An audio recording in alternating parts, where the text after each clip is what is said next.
മനുഷ്യൻ കണ്ടെത്താത്ത എന്നാൽ ഇന്നും ജീവിക്കുന്നു എന്ന് വിശ്വസിക്കുന്ന 4 വലിയ മൃഗങ്ങൾ. സമുദ്രത്തിലെ കൊലയാളി എന്ന് വിളിപ്പേരുള്ള മെഗലഡോൺ. ഇതൊരു പ്രീ ഹിസ്റ്റോറിക്കൽ ഗ്രീൻ ഷാർക്ക് ആയിരുന്നു. ഇന്നത്തെ ഗ്രേറ്റ് വൈറ്റ് ഷാർക്കിനേക്കാൾ 3-4 മടങ്ങ് വലിയതും ഭയാനകവുമാണ്. വലിയ തിമിംഗലങ്ങളും വമ്പൻ മീനുകളുമാണ് ഇവയുടെ ഇഷ്ടഭക്ഷണം. ഇവർക്ക് ഒറ്റക്കടിയിൽ ഒന്നിലധികം അസ്ഥികൾ പൊട്ടിക്കാൻ കഴിവുണ്ട്. ഇവ എക്സ്റ്റിങ്ഷനായി എന്ന് ശാസ്ത്രം പറയുന്നുവെങ്കിലും ചില ഡീപ് സീ ഫൂട്ടേജസ് ഇവ ജീവിച്ചിരിക്കുന്നു എന്ന് സൂചന നൽകുന്നു.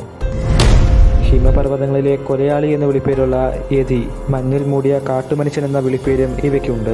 7 മുതൽ 10 അടി വരെ ഉയരവും 200 മുതൽ 300 കിലോ വരെ ഭാരവുമുണ്ട് എന്ന് പറയപ്പെടുന്നു. തിബറ്റിലും നേപ്പാളിലുമുള്ള മഞ്ഞിൽ വളരെ വമ്പിച്ച നോൺ ഹ്യൂമൻ ഷേപ്പ് പാടുകൾ കണ്ടെത്തിയിട്ടുണ്ട്.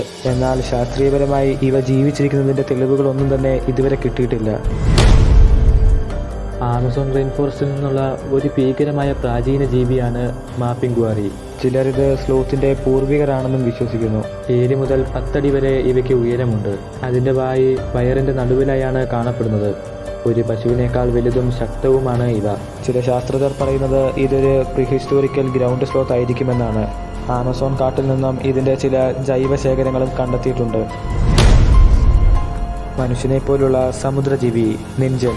ഇതൊരു സമുദ്രത്തിലെ ജാപ്പനീസ് മിത്തിക്കൽ ജീവിയാണ്. എന്നിരുന്നാലും ചില റിസർച്ച് ഷിപ്പുകൾ ഇവയെ സമുദ്രത്തിൽ കണ്ടുവെന്ന് പറയുന്ന ദൃശ്യങ്ങളും സാക്ഷികളുമുണ്ട്. ഇവയ്ക്ക് 20 മുതൽ 30 മീറ്റർ വരെ നീളമുണ്ട്. മനുഷ്യനെ പോലുള്ള കൈകളും മുഖവുമാണ് ഇവയ്ക്കുള്ളത്. ഇവ മനുഷ്യനെ കണ്ടാൽ നോക്കി നിശബ്ദമായി നിൽക്കുമെന്ന് ചില വിവരണങ്ങളുണ്ട്. ഇവയുടെ ചില ദൂരെ നിന്നുള്ള വീഡിയോ പുറത്തു വന്നിട്ടുണ്ട്. ഇതുപോലെയുള്ള ജീവികൾ ഇന്നും ഇവിടെ ജീവിക്കുന്നുണ്ടോ, അതോ മനുഷ്യർക്ക് കണ്ടെത്താൻ കഴിയാത്തതാണോ? എന്താണ് ഇവയെപ്പറ്റി നിങ്ങളുടെ അഭിപ്രായം? ഈ വീഡിയോ ഇഷ്ടമായ ലൈക്ക് അടിക്കാനും സബ്സ്ക്രൈബ് ചെയ്യാനും മറക്കില്ലേ.